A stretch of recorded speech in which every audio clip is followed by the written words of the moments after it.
हरिहन्ताणम् नमो सिद्धाणम् नमो आयरीयाणम् नमो वज्रायाणम् नमो लोये सवसाहुणम्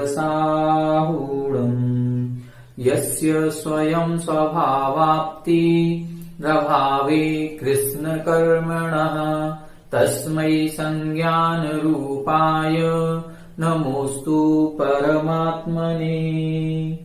1008 श्री मूलनायक आदिनाथ भगवान की जय। द्वासांग जिनवाणी माता की जय। आचार्य श्रेष्ठ आचार्य गुरुवर श्री 108 पूज्यपाद महाराज की जय। आचार्य श्रेष्ठ आचार्य गुरुवर श्री 108 विद्यासागर जी महाराज की जय। जगत पूज्य निर्यापक श्रमण मुनि पुंगव श्री 108 सुधा सागर जी महाराज की जय। समस्त मुनि संघ की जय। हम सभी आचार्य पूज्यपाद स्वामी द्वारा विरचित इष्टोपदेश ग्रंथ राज का स्वाध्याय पिछले दिनों से कर रहे हैं। पिछली कक्षा में हमने इसके 31वें और 32वें श्लोक का अर्थ समझा था, जिसमें पूज्य आचार्य पूज्यपाद स्वामी जी ने बताया था कि कैसे कर्म जब बलवान होता है तो कर्म का हित चाहता है, और कैसे आत्मा जब बलवान होती है तो आत्मा का हित चाहती है।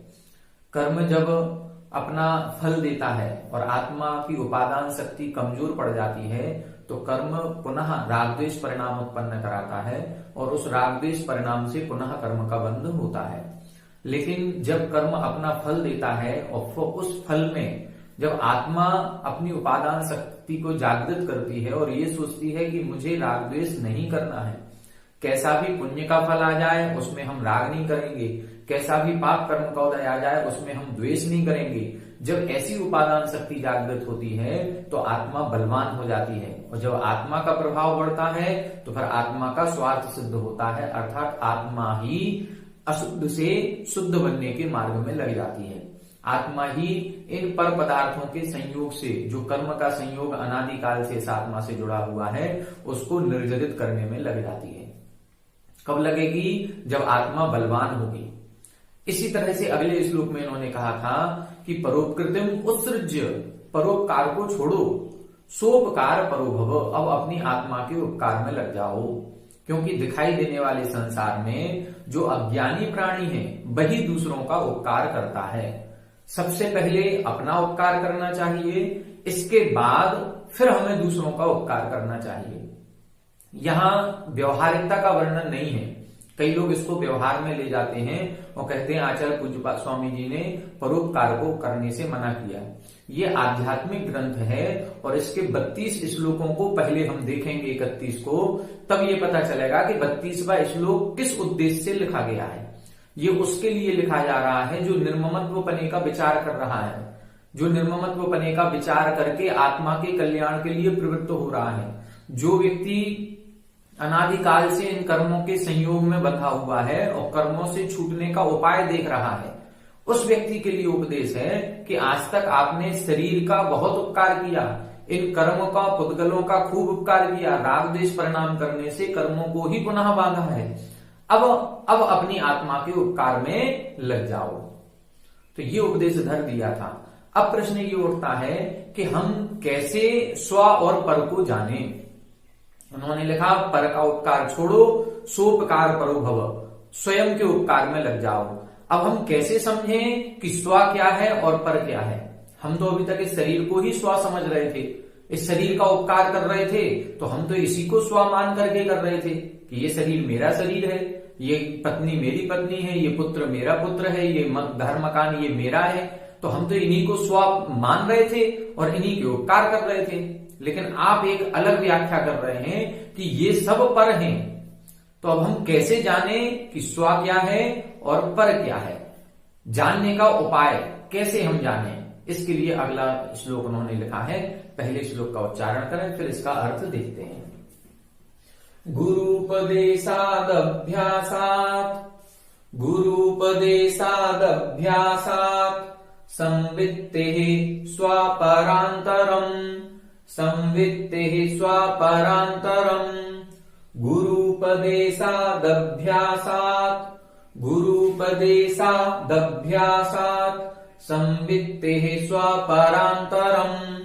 संवित्तेः स्वापरान्तरम् जानाति यः स जानाति मोक्षसौख्यम् निरन्तरम् गुरूपदेशादभ्यासात् संवित्तेः स्वापरान्तरम् जानाति यः स जानाति मोक्षसौख्यम् निरन्तरम्। एक बार आप लोग पढ़ें। गुरूपदेशादभ्यासात् संवित्तेः स्वापरान्तरम् जानाति यः स जानाति मोक्षसौख्यम् निरन्तरम्। यहां देखें, यहां बता रहे हैं यह जानाति, जो जानता है। किसको जानता है? स्व पर अंतरम। स्व यानी अपना और पर यानी पराया। जो स्व और पर के अंतर को यानी भेद विज्ञान को जानता है। क्या स्व है और क्या पर है, कौन सी चीज मेरी है कौन सी चीज पराई है, जो इसके अंतर को जानता है। यह यानी जो स्व पर अंतरम जानाति, स्व और पर के अंतर को जानता है। स यानी वह निरंतर मोक्ष सौख्यम जानाति, वो निरंतर ही मोक्ष के सुख को जानता है। मोक्ष के सुख को यदि इधर संसार में ही अनुभव करना हो, उसका एक नमूना या वानगी लेनी हो कि मोक्ष में कैसा सुख होता होगा, तो उस सुख का यदि हल्का फुल्का थोड़ा भी अनुभव करना है, तो यहाँ अनुभव में बता रहे हैं कि सबसे पहले हमें स्व और पर के अंतर को जानना पड़ेगा। जैसे ही स्व और पर का अंतर समझ में आ जाएगा, हम यहीं पर मोक्ष सौख्यम, उस मोक्ष सुख को अनुभव कर सकते हैं। एक नमूना हमको मिल सकता है। जो भेद विज्ञानी मुनिराज होते हैं, जो शुद्धोपयोगी मुनिराज होते हैं, उनको वो ही आनंद आने लगता है, आत्मा की अनुभूति होने लगती है। वो आनंद आएगा और वो उस आनंद से समझ जाते हैं कि जब यहां इतना आनंद है तो फिर मोक्ष सुख में कितना आनंद होगा। उसका एक नमूना, उसका एक वानगी हमको यहीं पर देखने को मिल जाती है। एक सैंपल है ये, कि ये सैंपल को देख करके कि स्व और पर के अंतर को जो जान लेता है वो निरंतर मोक्ष सुख को जानता है।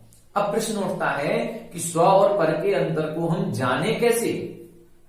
तब इधर 3 प्रकार के साधन इन्होंने बताए कि 3 साधनों से स्व और पर के अंतर को जाना जा सकता है। कैसे? सबसे पहला लिखा गुरूपदेशात, गुरु के उपदेश से। जब हम किसी भी बात को समझने में असमर्थ हो जाएं, हम अज्ञानी हैं, हमारा ज्ञान इतना नहीं है, तो जिन्होंने इसमें महारत हासिल की है, जो गुरु महाराज हैं, पंच परमेष्ठी हैं, जिन्होंने इस शरीर को पराया मान करके दीक्षा ले ली है, जिन्होंने सारे परिग्रह आदि को छोड़ दिया है, जो उपसर्ग परिसहों को सहन करने में निरत हैं, ऐसे साधुओं के पास जाकर के उनसे उपदेश प्राप्त करें कि हम कैसे अपना और पराय में भेद डालें, हम कैसे अपने और पराय के भेद विज्ञान को समझें। सबसे पहला उपदेश कौन देगा? गुरु महाराज। सबसे पहले हमें गुरु चरणों में जाना पड़ेगा। जब तक हम अपना गुरु नहीं बनाएंगे, हम भगवान तक नहीं पहुंच सकते। भगवान तक पहुंचने का रास्ता गुरु महाराज ही देते हैं। इसीलिए इधर इन्होंने अपन ने वो दोहा पढ़ा होगा, गुरु गोविंद दो खड़े काके लागू पाए। गुरु और गोविंद दोनों सामने हैं। अब हम किसको नमस्कार करें? पहले तो गुरु को, क्योंकि गुरु ही गोविंद तक पहुंचने का रास्ता बताते हैं। इसीलिए हमारे यहां भी पहले अरिहंत को रखा, बाद में सिद्ध को नमस्कार किया, नमो अरिहंताड़म। पहले अरिहंतों को नमस्कार इसीलिए क्योंकि गुरु ही हमें मोक्ष सुख का रास्ता बताएंगे। स्व पर का भेद विज्ञान कैसे समझना है इसको बताएंगे। तो सबसे पहले हम गुरु के उपदेश को सुने, फिर उस गुरु का उपदेश सुनने के बाद फिर अभ्यास। अब उसका अभ्यास करें। हम भी आत्म ध्यान करने बैठे, 10 मिनट, 15 मिनट, आध घंटे, 1 घंटे, जितना समय हम निकाल सकें एकांत में बैठ करके सामायिक आदि करें और उसमें संसार का चिंतन करें, अनित्य, असरण आदि, एकत्व आदि भावनाओं का चिंतन करें। ये 12 भावनाएं जो दी गई हैं ये इसी के लिए दी गई हैं, अभ्यास करें। और फिर अभ्यास करने के बाद संवित्ते का मतलब होता है फिर आत्मज्ञान प्रकट होगा। उस आत्मज्ञान से फिर उस आत्म अनुभव से जाने कि हमें भेद विज्ञान हुआ है या नहीं हुआ है। जैसे हमको बुखार जब आता है, फीवर आता है, तो एक थर्मामीटर होता है, उस थर्मामीटर से या तो यहां लगा लेते हैं या जीभ के नीचे लगाते हैं, उससे हमें जांच की जाती है कि हमारे फीवर कितना है, कितनी डिग्री बुखार हो रहा है, 100 डिग्री है या उससे ऊपर का है, कितना है।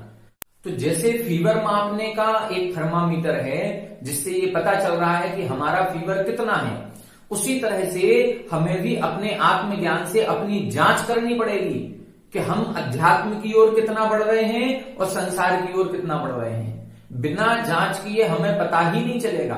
तो वो जांच करना कैसे करना है, ये जांच का साधन भी इधर बताएंगे कि कैसे करना है। तो 3 प्रकार से अपन को समझना है स्व पर के अंतर को।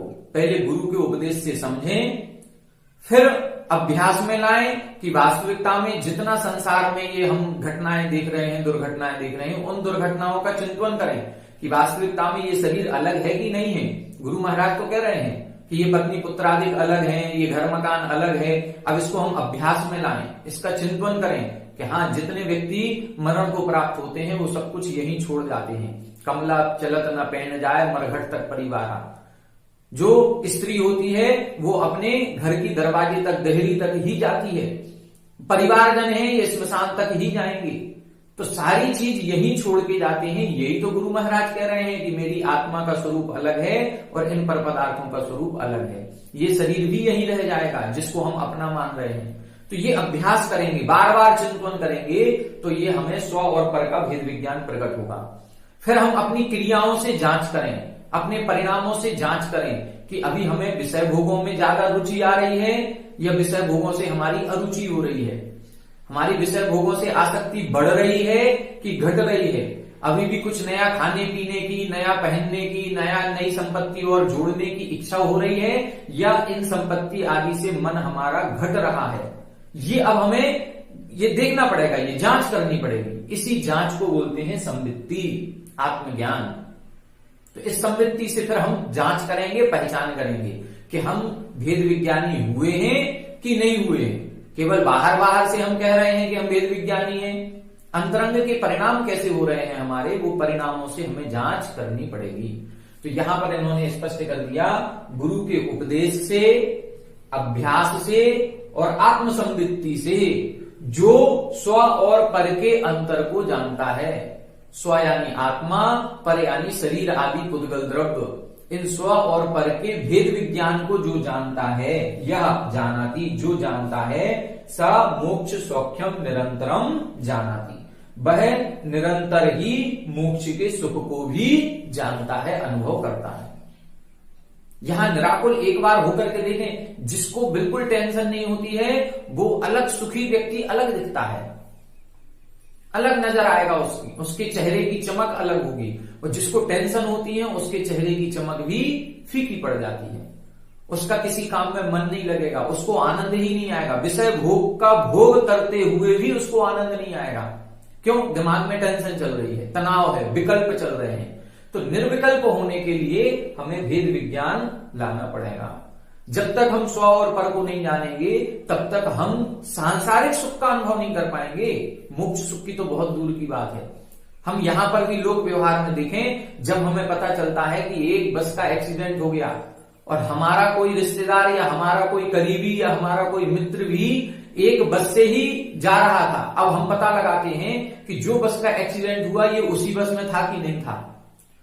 जब तक हमें ये पता नहीं चल जाए कि वो उस बस में नहीं था, तब तक हमारे आकुलता व्याकुलता बढ़ती रहती है। क्यों? हमारा व्यक्ति। और जैसे ही पता चल गया कि उस बस में नहीं था, अब सामान्य हो जाते हैं। क्यों? हमारा कोई नहीं था, स्व कोई नहीं था, सारे पर थे, दूसरे थे, इसलिए अब कोई विकल्प नहीं हो रहा है, कोई दुख नहीं हो रहा है, कोई व्याकुलता नहीं बढ़ रही है। तो जब हम पर को स्व मानते हैं, जिनको हम अपना मानते हैं, उन्हीं से दुख की प्राप्ति होती है। जिनको भी हम अपना मानेंगे उन्हीं से दुख की प्राप्ति है। और सबको हम यदि पराया मान लें तो फिर सुख ही सुख नजर आएगा। इसीलिए स्व और पर के भेद विज्ञान को डाला गया कि स्व को जाने और पर को जाने। ये भेद विज्ञान जैसे ही समझ में आ जाएगा, हम सुखी हो जाएंगे। एक छोटी सी घटना आपको सुना देते हैं, उदाहरण याद आ गया कि एक बार क्या हुआ, एक पिताजी के दो बेटे थे और उन पिताजी के जब बुरा समय आता है तो चारों तरफ से आता है। वो कहीं कर्जे में ऐसे फंस गए कि उनको एक अपना जो उन्होंने मकान बनाया था उसको बेचना पड़ा। बेचने के लिए उन्होंने बोली लगाई, लिखवाना पड़ा कि ये मकान बिकाऊ है। अब वो मकान वो सोच रहे थे कि हमारा 50 लाख में बिक जाए, लेकिन जब समय ठीक नहीं होता है, हमारी वीकनेस होती है, तो दूसरे ये सोचते हैं कि अरे 50 में क्या, ये तो 40 में भी दे देंगे। तो लोग बाग आए और 40-45 रेट लगा करके चले जाए, लेकिन वो मकान नहीं बिक पाया। अचानक से क्या हुआ, उस मकान में आग लग गई और जैसे ही आग लगी सारा मकान धू धू करके जलने लगा। पिताजी को जैसे ही पता चला कि हमारा वो एक मकान ही तो बचा था जिसको हम बेच सकते थे और उसी में आग लग गई, तो पिताजी जैसे ही आए उधर देखा कि एक भाई उधर खड़ा हुआ है, जो उनका लड़का, वो लड़का खड़ा हुआ है और आग लगी हुई है, वो कुछ भी नहीं कर रहा है। पिताजी आए, वो बोले कि अरे तुम कुछ भी नहीं कर रहे हो, इतनी आग लगी है, बुझाओ इसको। अरे मैं तो लुट गया, बर्बाद हो गया और यही चीज बची थी। वो छोटे बेटे ने समझाया कि बेटा, पिताजी आप चिंता मत करो, इसका सौदा हमने कल ही कर दिया था। अच्छा, इसका सौदा हो गया? किससे? कब? कितने में? बोले 45 लाख में हमने डन कर दिया। जब नहीं जा रहा था 50 में तो हमने 45 में ही बेच दिया। अच्छा, ये बात हो गई? हाँ चलो ठीक। अब पिताजी को कोई दुख नहीं है। अब क्या लगने लगा? ऐसा लगने लगा कि ये मकान अब मेरा नहीं है, ये मकान किसका है? दूसरे का हो गया। अब दोनों खड़े होकर के, वो सारी व्याकुलता खत्म हो गई, दोनों खड़े होकर के देख रहे हैं, कोई कुछ नहीं कर रहा है। इतने में बड़े भाई आए और बड़े भाई आकर के दौड़ते हुए आए, उनको खबर मिली। उन्होंने देखा पिताजी को छोटा भाई ऐसे ही खड़ा है। बोले आप लोग भुजा क्यों नहीं रहे हो? ये तो हमारा मकान है और इसको ये सब कुछ बेचना था, सब कुछ करना था। तो छोटा भाई ने बड़े भाई से कहा, भैया चिंता मत करो, ये मकान तो हमने कल ही उनको बेच दिया। तो बोले किसको बेचा था? बोले वो धन्नालाल जी सेठ जी को। अरे उनका आज फोन आया था सुबह ही कि उन्होंने वो मकान के लेना कैंसिल कर दिया, ये मकान उन्होंने नहीं खरीदा, उन्होंने पहले ही डील कैंसिल कर दी। अरे इतना सुनना था, वो तीनों फिर रोने लगे। ये है संसार, ये है, इसको हम कहते हैं स्व और पर। जब तक उसको हम स्व समझ रहे थे तो दुख हो रहा था, जैसे ही पता चला ये अपना नहीं है, ये पराया है, पर हो गया तो दुख खत्म हो गया। अब कुछ नहीं हो रहा, कोई व्याकुलता नहीं हो रही, अब सब सुखी हैं। आग लग रही है मकान में, अभी भी लगी हुई है, लेकिन फिर भी एक समय में सुख हो रहा है, एक समय में दुख हो रहा है, पुनः दुख होने लगा, पुनः सुख होने लगा। यही परिणति इस संसार में चलती रहती है। तो जब तक हम स्व और पर के भेद विज्ञान को नहीं जानेंगे, हमें कोई तकलीफ होती है शरीर में तो दुख होता है, और वही तकलीफ महाराज को होती है, उनको बिल्कुल शरीर पर अग्नि के गर्म आभूषण पहना दिए गए, उनको दुख नहीं हो रहा है। हम थोड़ा सा जल जाए तो चीख उठते हैं। क्यों? ये अंतर क्यों आ रहा है? ये परिणामों का अंतर है। इस शरीर को हमने अपना समझा हुआ है और महाराज लोगों ने इस शरीर को भी पराया समझ लिया। तो जैसे ही हम इन स्व और पर के अंतर को जान लेंगे, हमको मोक्ष सुख नजर आने लगेगा। अभी हमारे मन में यही प्रश्न उठता है कि मोक्ष में पता नहीं कैसा सुख होता होगा, हमें तो यही सुख अच्छा लगता है। अभी मोक्ष सुख को हमने चखा नहीं है, हमने उसका आस्वादन नहीं किया है। वो आस्वादन कब होगा? जब हम स्व और पर के अंतर को जानेंगे। वो अंतर कैसे जानेंगे? गुरु के उपदेश से, अभ्यास से और आत्मज्ञान से, अपना निर्णय करके कि हम कितने गहरे पानी में हैं, हम विषय भोगों के प्रति आकर्षित हो रहे हैं या उनसे आसक्ति हमारी घट रही है। ऐसे आत्मसंवित्ति पहचान के द्वारा ही जो स्व और पर के अंतर को जानता है, वही जी मोक्ष के सुख को निरंतर जानता है। अब प्रश्न उठता है कि गुरु हम किसको बनाएं, गुरु कौन, सच्चा गुरु कौन होता है। अब आगे के 5-7 श्लोकों में इन्हीं तीनों का वर्णन आएगा। पहले गुरु कौन है उनका वर्णन आएगा, फिर अभ्यास कैसे करना चाहिए इसका वर्णन आएगा, फिर आत्मसंवित्ति पहचान कैसे करें हम कि हम 100 और ऊपर के भेद विज्ञान को जान गए हैं या नहीं जाने हैं, वो हमारी क्रिया में आ रहा है कि नहीं आ रहा है, इनका वर्णन आगे के 4-5 श्लोकों में आएगा।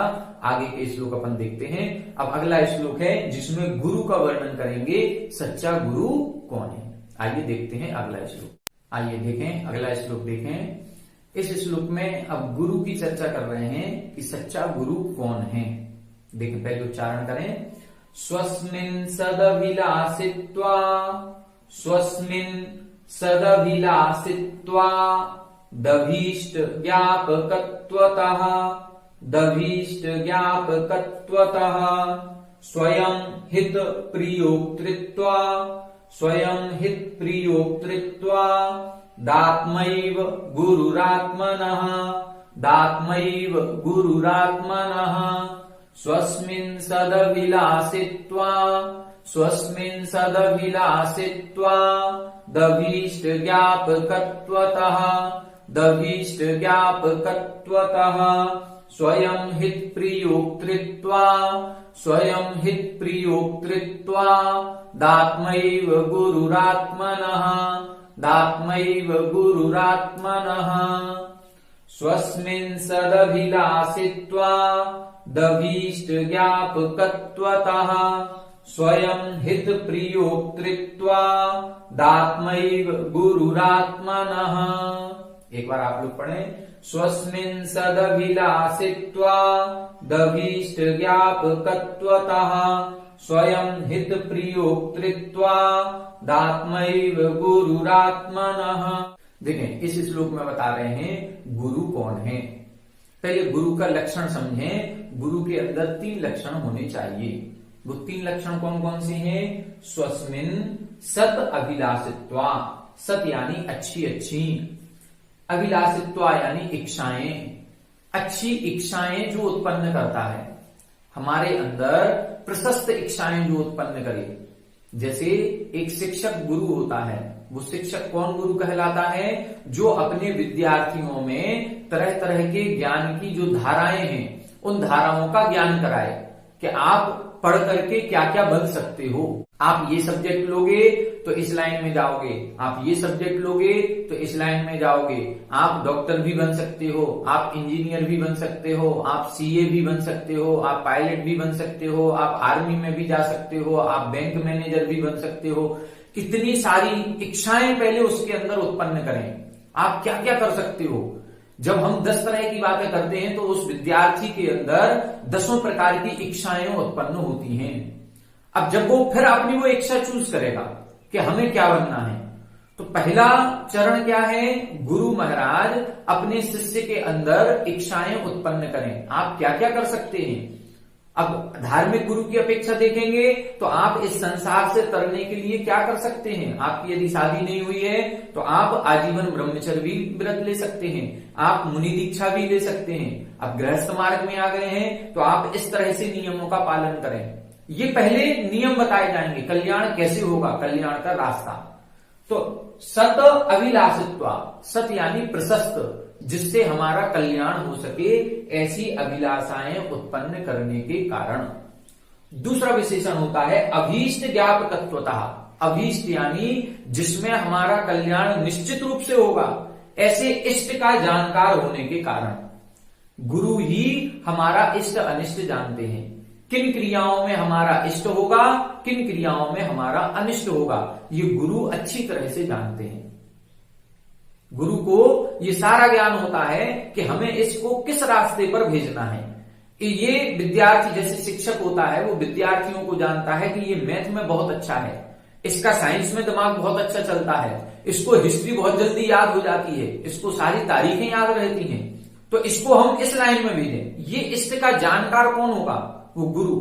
इसका खेल में मन ज्यादा रहता है तो इसको खेल की लाइन में ही क्यों ना भेजा जाए। इसको क्रिकेट पसंद है या चेस पसंद है, इसको किस तरह के गेम्स पसंद है, किस तरह की बातें करना अच्छा लगता है, इसका इंटरेस्ट किस तरफ है, वो इंटरेस्ट रुचि का जानकार होने के कारण।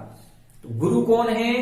गुरु वो है जो हमारे अंदर पहले तरह तरह की इच्छाएं उत्पन्न करे, फिर हमारे अंदर किस तरह की इच्छाएं उत्पन्न हो रही हैं, हमारी रुचि किस तरफ जा रही है, वो इच्छाओं को, उन रुचियों को जानने वाला हो। और तीसरा विशेषण होता है हित प्रियोक्तृत्वा। अब उसने पहले इच्छाएं उत्पन्न करवाई विद्यार्थियों के अंदर, अब सारे विद्यार्थियों को चेक किया, सबको समझा, सबका मनोविज्ञान समझा, सबकी पारिवारिक बैकग्राउंड भी समझी कि ये क्या कर सकता है, इसके इंटरेस्ट किस तरफ जा रहा है। फिर इंटरेस्ट को समझ करके अब ये समझ गए कि ये इस लाइन में जा सकता है, इसका इंटरेस्ट भी है। अब उसको हित प्रयुक्तत्व, अब उसको कल्याण के मार्ग में लगाना, उसको बार बार प्रेरित करना। अब उस लाइन में जाने के लिए उसको किन आवश्यकताओं की जरूरत पड़ेगी, कौन से साधन चाहिए, कौन सी सामग्री चाहिए, उन साधन सामग्री को उपलब्ध कराना, उसको कौन सी किताबें पढ़नी पड़ेंगी, उसको किससे संपर्क करना पड़ेगा, ये सारी हित प्रयुक्तत्व, उसको कल्याण के मार्ग में लगाना। ये 3 काम गुरु के होते हैं। शिक्षक या गुरु क्या करता है? सबसे पहले जो अपने विद्यार्थी हैं उन विद्यार्थियों में अच्छी इच्छाएं उत्पन्न करता है। फिर किसके अंदर किस तरह की इच्छा उत्पन्न हो रही है, कौन क्या करना चाहता है, इसका जानकार उसको होना चाहिए। और तीसरा होता है कि जब वो जान जाए कि ये विद्यार्थी हमारा इस लाइन में जा सकता है, इसका इंटरेस्ट बहुत अच्छा है, तब उसको वैसी ही सुविधाएं, साधन सामग्री उपलब्ध कराता है और उसको बार बार प्रेरित करता है। अब यहां बता रहे हैं ये तीनों चीजें किसके अंदर हैं? ये तीनों चीजें आत्मा के अंदर होती हैं। आत्मा मतलब हमारे स्वयं के अंदर। इसलिए आत्मा एव आत्मनः गुरु। जो ये 3 विशेषण गुरु के बताए हैं, ये तीनों विशेषण किसके अंदर पाए जाते हैं? ये तीनों विशेषण हमारे स्वयं के अंदर पाए जाते हैं। इसलिए हम ही हमारे स्वयं के गुरु हैं। आत्मा एव आत्मनः गुरु। आत्मा ही आत्मा की गुरु होती है, अन्य कोई गुरु नहीं होता। जैसे स्वस्मिन सदभिलाषित्वात्, स्वस्मिन यानी अपनी आत्मा में अच्छी इच्छाएं कौन उत्पन्न करेगा? देखो, जो शिक्षक है, पढ़ाने वाला है, वो आपको मार्ग बता सकता है, लेकिन उस मार्ग में इंटरेस्ट कौन लेगा? हम स्वयं लेंगे। हमारा स्वयं का काम है कि हमें क्या करना है। अब जो एक नव युवा व्यक्ति है और वो युवा किसी मुनिराज के पास गया, प्रवचन सुनने के बाद उन्होंने बहुत अच्छा उपदेश दिया कि मुनि ही बनना चाहिए, लेकिन वो घर में देख रहा है कि सारा वातावरण तो शादी करने वाला है, सारे जितने रिश्तेदार हैं सबने शादी की हुई है। अब वो कंफ्यूज है, वो शादी करे या मुनि दीक्षा ले, उसको क्या करना है? अब ये इच्छाएं कौन उत्पन्न करेगा? वो स्वयं उत्पन्न करेगा। महाराज श्री ने उपदेश दे दिया कि सही मार्ग ये है, लेकिन उसको डिसीजन किसको लेना है? डिसीजन हमें स्वयं को लेना है। इसलिए स्वस्मिन सदभिलाषित्वात्, अच्छी इच्छाएं कौन उत्पन्न करेगा? हम स्वयं उत्पन्न करेंगे। अब मान लो 12 वर्षीय पाठ्यक्रम चल रहा है पूज्य महाराज श्री के आशीर्वाद से, लेकिन उसको पढ़ने की इच्छा कौन जगाएगा? महाराज श्री तो खूब प्रेरित कर रहे हैं। प्रेरित करने के बाद भी वो इच्छा हमें स्वयं से जागृत करनी होगी कि मुझे एडमिशन लेना है, मुझे एडमिशन लेना है, मुझे भी ग्रंथों का स्वाध्याय करना है। अपने आचार्यों के प्रति, जो आचार्यों ने इतना ज्ञान भंडार हमको शास्त्रों में लिख करके दिया है, ये लेखन किस लिए किया? उन्होंने अपने लिए नहीं किया, उनको तो सारा ज्ञान था। उन्होंने हमारे लिए ये लिख करके गए 1000 साल पहले, 2000 साल पहले, कि ये आगे आने वाली पीढ़ी भ्रमित ना हो जाए, इसलिए लिख करके गए। लेकिन उनको पढ़ने की इच्छा कौन उत्पन्न करेगा? हम स्वयं उत्पन्न करेंगे। अब सारे साधन उपलब्ध होने के बाद भी यदि हमारे अंदर इच्छा ही नहीं होगी उत्पन्न, तो फिर हमारा कोई कुछ नहीं कर सकता। आजकल जैसे ये हमारी अपनी क्लास चल रही है, ये YouTube के माध्यम से चल रही है, ये ऑनलाइन क्लास चल रही है। अब YouTube पर तरह तरह का नॉलेज पड़ा हुआ है। आप नेट खोलेंगे, YouTube खोलेंगे, उसमें आपको अश्लील सामग्री भी मिलेगी। आपको किस फील्ड में जाना है, आपको धार्मिक चैनल देखना है तो धार्मिक चैनल भी मिलेंगे, आपको सांसारिक देखना है तो सांसारिक भी मिलेंगे, आपको क्या देखना है वो सारा भंडार है। टीवी होती है, टीवी में 250 चैनल आ रहे हैं। अब क्या देखना है हमें? ये अच्छी इच्छाएं कौन उत्पन्न करेगा? हम तो धार्मिक चैनल देखेंगे, पारस चैनल देखेंगे, जिनवाणी चैनल देखेंगे, या हम YouTube पर लगाएंगे तो हम तो क्लास पढ़ेंगे जहां पर हमको कोई ज्ञान की बातें बताई जा रही हो, या फिल्मी गाने देख लो। तो ये इच्छाएं कौन उत्पन्न करेगा? हम स्वयं उत्पन्न करेंगे। फिर अभीष्ट ज्ञापकत्वतः, अपने इष्ट का जानकार कौन होगा? हम स्वयं। हमसे बेहतर कोई नहीं जान सकता कि हमें किस लाइन में जाना है, हमारा इष्ट क्या है, हमें क्या बनना है, ये हमसे बेहतर कोई नहीं जान सकता। पहले हम अपनी इच्छाएं उत्पन्न करें कि हमें शास्त्र पढ़ने हैं, हमें ग्रंथों का स्वाध्याय करना है। अब ग्रंथों का स्वाध्याय करने के बाद अब हम अपना इष्ट जानेंगे कि हमें कौन सा शास्त्र पढ़ना है, किन से पढ़ना है, हमें कौन अच्छा ज्ञान दे सकता है। तो ये इष्ट का जानकार कौन होगा? हमसे बेहतर और कोई नहीं होगा। और तीसरा, स्वयं हित प्रयोक्तृत्व, अपने आप को हित के कल्याण के मार्ग में कौन लगाएगा? हम स्वयं। महाराज जी ने प्रेरित किया आपको एडमिशन लेना चाहिए, लेकिन वो हाथ पकड़ करके फॉर्म नहीं भरवाएंगे। वो फॉर्म किसको भरना पड़ेगा? हमें स्वयं भरना पड़ेगा। अब क्लास जो चल रही है यूट्यूब के माध्यम से, या आपके मंदिर में कोई स्वाध्याय चल रहा है, तो उस स्वाध्याय में किसको जाकर के बैठना पड़ेगा? हमें स्वयं जाकर के बैठना पड़ेगा। हमें स्वयं मोबाइल खोल करके देखना पड़ेगा कि ये क्लास आज अपलोड हो गई है, इसको हमें देखना है, हमें ये पढ़ना है। ये कौन करेगा? हम स्वयं करेंगे। स्वयं हित प्रयोक्तृत्व। अब घर के 24 घंटे के कामों में से 2 घंटे का समय कौन निकालेगा पढ़ने के लिए? वो हम स्वयं निकालेंगे। स्वयं का इंटरेस्ट होगा, रुचि होगी तो हम निकाल लेंगे समय। रुचि नहीं होगी पढ़ने की तो नहीं निकालेंगे।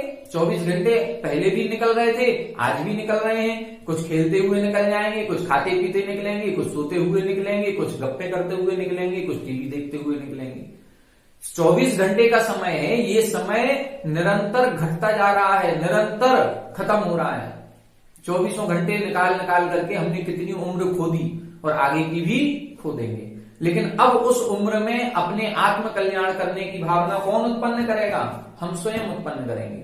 स्वयं हित प्रयोक्तृत्व, उस कल्याण के मार्ग में कौन अपने आप को लगाएगा? हम स्वयं ही लगाएंगे। इसलिए आत्मा ही आत्मा की गुरु है।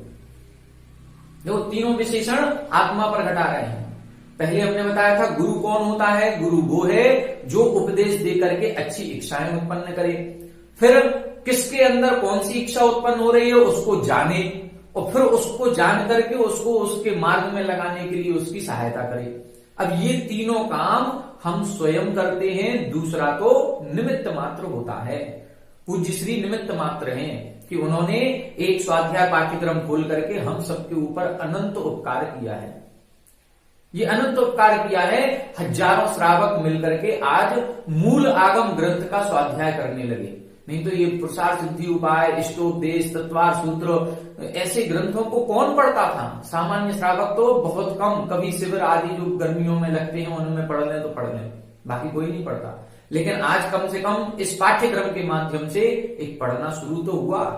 कितनी अच्छी प्रेरणा दी है। तो अब ये उन्होंने प्रेरणा दे दी, वो निमित्त है, लेकिन अब ये उपादान शक्ति किसको जागृत करनी है? हम लोगों को करनी है। और यदि हमारे अंदर हो जाए तो अब हमें अपने इष्ट मित्रों को भी प्रेरित करना है। यदि हमारे अंदर जागृत हो रही है, हमारे घर में 10 लोग हैं तो हमें 10 लोगों को प्रेरित करना है अपने अपने हिसाब से। आज 4था साल चल रहा है इस पाठ्यक्रम को प्रारंभ हुए, तो जो प्रथम वर्ष के योग्य हैं उनको प्रथम वर्ष में प्रवेश दिलाएं। जो प्रथम वर्ष की दे चुके हैं और द्वितीय वर्ष में डगमगा रहे हैं कि अब नहीं पढ़ना हमको, तो उनको द्वितीय वर्ष में प्रवेश दिलाएं। जो तृतीय वर्ष में है उनको तृतीय वर्ष में।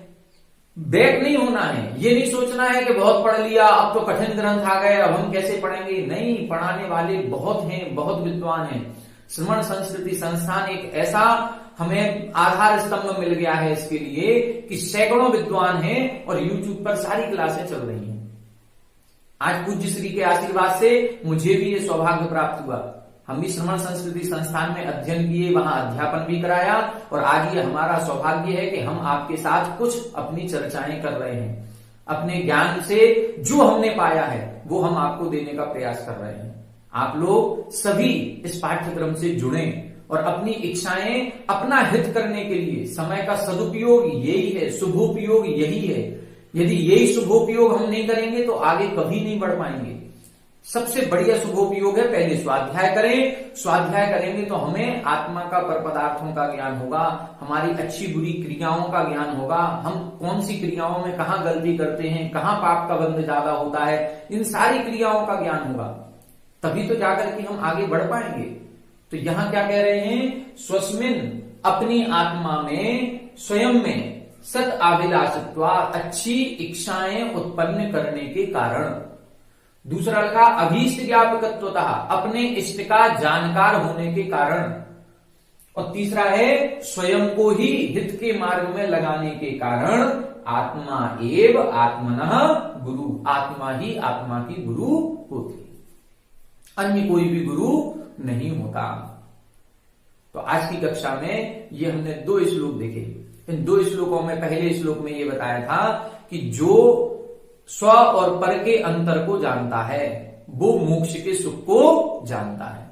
अब स्व और पर के अंतर को कैसे जानेंगे, तो उन्होंने 3 साधन बताए थे, गुरु के उपदेश से जाने, अभ्यास से जाने और आत्मसंवित्ति से जाने।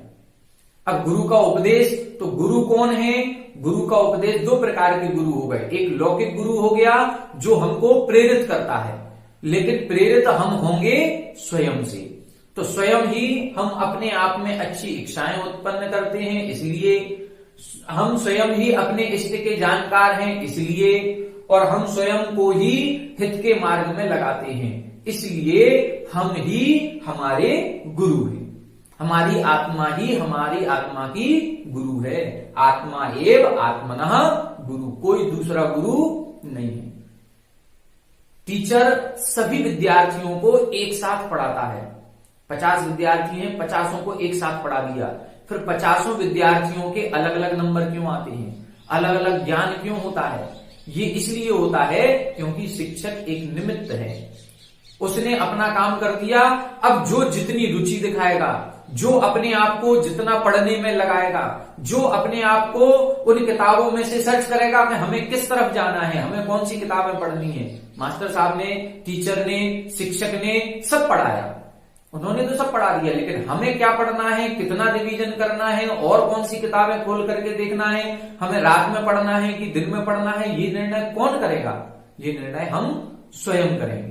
परीक्षाओं के दिनों में हमें सोना है कि जागना है, पढ़ना है कि नहीं पढ़ना है, ये निर्णय हमारा है। इसलिए आत्मा ही आत्मा की गुरु है।